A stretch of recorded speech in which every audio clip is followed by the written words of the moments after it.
O Anderson Torres, que foi ministro da Justiça lá do Bolsonaro, ele tá preso e você sabe, né? Tá com a saúde comprometida. Diz que o cara não come, perdeu lá por baixo uns 10 quilos, tem quem fale em 12, tá deprimido, chora muito, né? Saúde mental comprometida também e tal. E aí, como o cara tá nessa situação, ferrado, tem a expectativa aí de que ele delate todo mundo. Vai virar o X9 do golpe, né? O Eduardo Bolsonaro, no meio desse contexto, no meio dessa história, filho do Jair, está dizendo lá assim: ó, pode ser que esse cara morra, mas se morrer, a culpa não será nossa. Se algo de pior acontecer com o delegado federal Anderson Torres, essa conta certamente vai estar junto à justiça.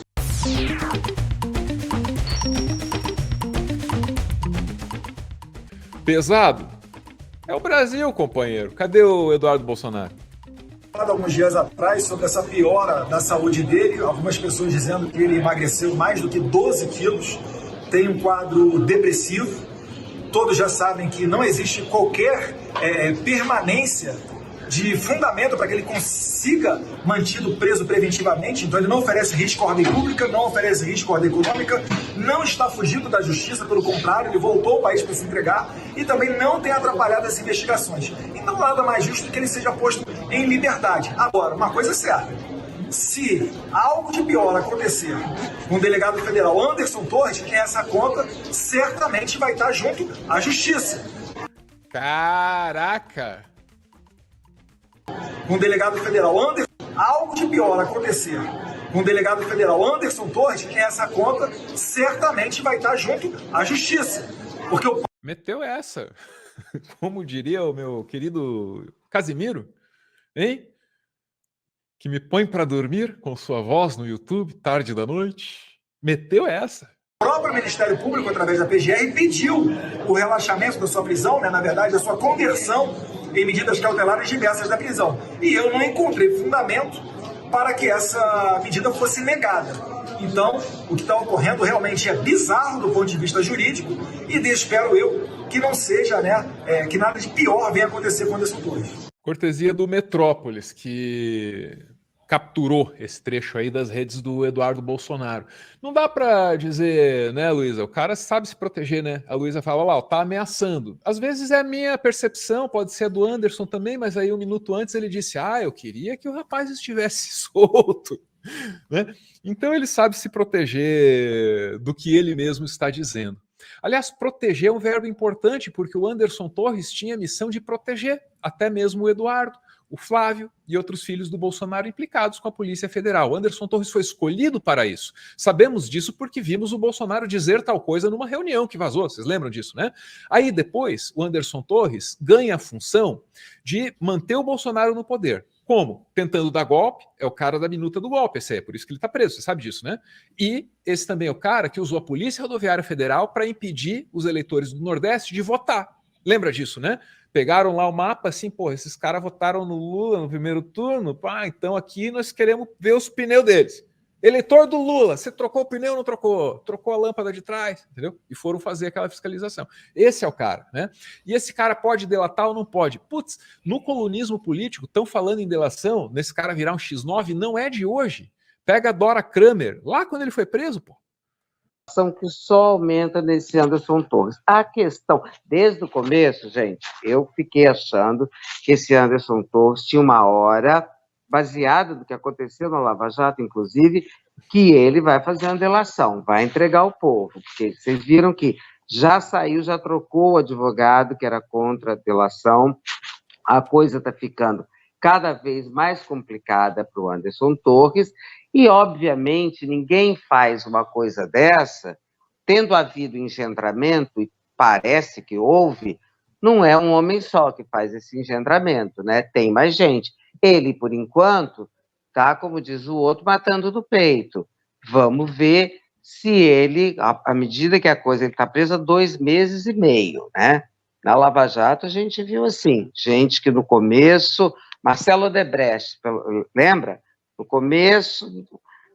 Isso é importante. O cara que entra na cadeia chorando, ele sai dedurando, viu? Isso é importante. Vale para o crime mais ralé. Como repórter interiorano, eu cobri a carreira dos mais diversos estelionatários que aplicavam golpes do bilhete premiado. Por exemplo, o cara que entra na cadeia chorando, meu amigo, ele sai de X9, tá? Não falo por nada na vida, tenho horror à delação, ensino minhas filhas a não delatarem, e no fim fez uma longa e boa delação. Vamos ver. Ele colocou como uma questão moral, inclusive, né, dona Moral, Não né, delato, aprendi com meu pai, corta para delato. Se uma filha dedura a outra, eu castigo a que dedurou. No final. Foi assim? Pois é, a coisa começa assim, mas na prisão, tá certo? As coisas mudam, os espíritos mudam, as línguas tendem a soltar, então eu acho que não vai ter muito jeito, a não ser... Eu não conheço Anderson Torres, tá? Então eu não sei como é que é a personalidade dessa pessoa, tal, mas, por exemplo, Marcelo Odebrecht é um cara muito frio, muito duro, no entanto, não resistiu. Pois é, e o Anderson Torres, ele começou pior que o Marcelo Odebrecht, que vocês ouviram ali, né? Vinha com esse discurso aí da dignidade que o delator não tem e que ele jamais perderia, né? O caso do Anderson Torres é muito complicado, meu amigo Anderson Moraes. Nomes iguais, caráteres tão diferentes. É muito complicado porque a vida dele veio abaixo. Por exemplo, pega aí o BO dele com as aves raras. Vocês sabiam disso? Para além da minuta do golpe, para além de usar a Polícia Federal e a Polícia Rodoviária Federal para fins políticos, o cara traficava aves raras. E para além de traficar aves raras, ele usava o nome da mãe, cara, para se esconder, que é a pior covardia que o bandido pode cometer, né? Sabe que em cadeia, quem envolve família aí nos próprios BOs não é muito bem-vindo também, muito bem visto, muito bem visto. E o cara fez isso. Aí a família lá tá puta com ele, então dentro da cadeia tá ruim, Anderson, se sair também não melhora muito, porque a vida aqui fora desmoronou. Essa é a situação aí do Anderson Torres. Me dá pena às vezes. Para ser bem sincero, me dá pena às vezes. Em falar em pena, você lembrou muito bem, né, que ele também tinha questão com aves raras. Eu fui numa festa de uma igreja na Baixada Santista, da Igreja de São Jorge, né, porque foi dia de São Jorge, e fomos pedir um pouco de paz, né, e proteção. E não é que eu vi um cara com uma arara, um cara andando ali na rua ali. Esse cara aí também tinha que ser investigado, porque como que ele tinha uma arara, né? Como que ele estava andando com uma arara? Eu fiquei curioso. Tem um vizinho que tem uma arara, amigo? Lá, ali do lado da igreja ali tinha um cara com uma arara. Eu peguei. Por essa eu não esperava no seu comentário agora. Tá bom. Você falou pena, falou ave. Eu trouxe a arara aqui para o nosso comentário.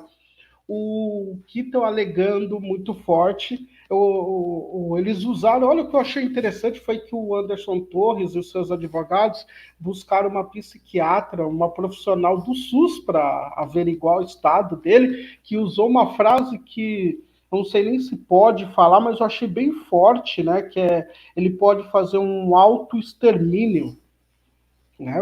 Eu falei assim, nossa, ela pôs no laudo uma coisa muito mais forte que normalmente o profissional da saúde coloca, né? Normalmente coloca de uma forma mais... A questão aqui independente do que ele vai fazer com a vida dele, é lógico que tem que tomar os cuidados aí, a família dele, porém, é muito simples aqui no Brasil, quando alguém está envolvido em um problema, a parte clínica aparecer. Não estou dizendo que ele não possa ter algum problema clínico. Se eu tiver, ele tem condições e aparatos, né, de ter proteção de alguma forma. Mas é incrível que é só você começar a investigar um grupo de pessoas ou uma pessoa aqui no Brasil, rapidamente aparece atestado clínico e médico. Eu acho que existem profissionais da medicina e da psiquiatria que ficam à disposição 24 horas. Surgiu um problema, a gente está levando aí, porque é inacreditável. E daí o que acontece? Eu volto a dizer, a parte clínica eu não vou comentar, até porque isso é muito sério. Até indico aqui para as pessoas que estão com problemas de suicídio e não sabem, você tem o CVV, você tem alguns órgãos aí que podem te ajudar nesse momento tão difícil, né? Eu acho que é o ramal 188 que você pode ligar. Mas no caso desses políticos, dessas pessoas bolsonaristas que fizeram o que fizeram, primeiro vamos fazer o seguinte, vamos primeiro investigá-lo, terminar a investigação, porque às vezes parece que essas questões clínicas vêm para a gente deixar de falar o que deve ser falado, Álvaro. Eu vejo que o que tem que ser comentado sobre o Anderson Torres, a gente vai deixando de lado para discutir no debate, ter que internar, não ter que internar, a saúde clínica dele. Ele não estava bem até tempos atrás, ele não estava ótimo, saudável, né? Do nada, ele agora pegou uma depressão pós-problema. Então, é muito mais delicado e digo... depressão pós-golpe, né, amigo? Depressão pós-golpe. Tá lá na CID, lá tem aquela lista lá dos males mentais, tá lá, depressão pós-golpe. Pode procurar que tem. Pode procurar. E aí você tá saudável, é você chicotear um cara na rua, ai meu Deus, eu estou passando mal. Você fez um erro administrativo, olha, eu estou depressivo. E isso é ruim, Álvaro, porque assim, volto a dizer, eu não estou com o quadro clínico dele, mas tem muita gente que sofre realmente de problemas como esse há muito tempo.